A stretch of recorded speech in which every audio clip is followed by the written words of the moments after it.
welcome back to another Artifact Corner. Today we will be looking at one of the school books in our collections that belonged to Frances Henrietta Delord.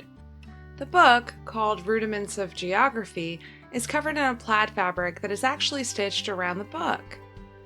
Most students today don't carry textbooks or know the pain of covering them in brown paper bags to protect their covers. Frances also wrote her name in multiple spots in the book. She also wrote a little poem on the front blank page of the book that read, "If you this do lend, and you this book do borrow, use it well today and fetch it home tomorrow." Let's learn a bit more about this little geography book and how geography was taught in the 1820s. This book was written by William C. Woodbridge, who was an American geographer, educational reformer, and the author of many geography textbooks. So let's dive into a bit of Rudiments of Geography. The introduction reads as follows. Geography is a description of the Earth.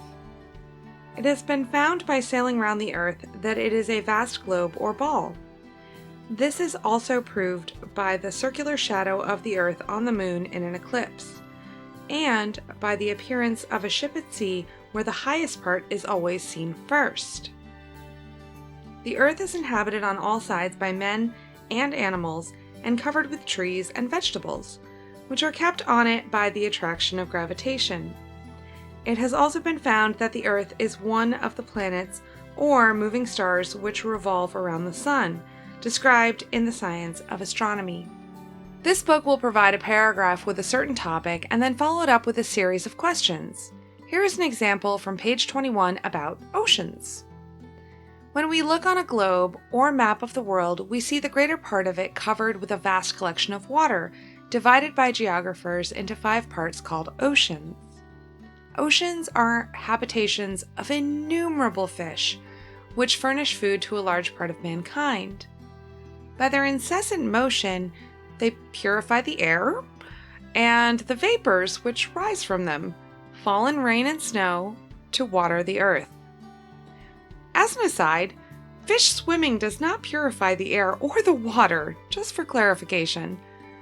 Now here are some of the questions for this portion of the lesson, and bear in mind that the student is meant to be looking at a globe or a map of the world. Here's the first question. What do we find in looking on a globe? What are the names of the 5 great oceans? How are oceans useful in furnishing us food? What effects have they on the air, and what benefits do we receive from their vapors? The answer to the last question is none. It's also important to remember that this book was designed for children, and that at the time of this publication, our Frances was just 9 years old.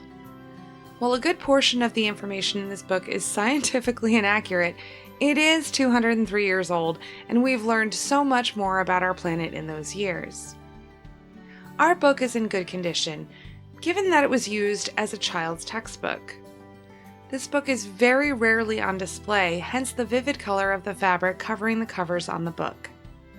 This is a fascinating look into education in early America, and we are so lucky to have it in our collections. Thanks so much for stopping by.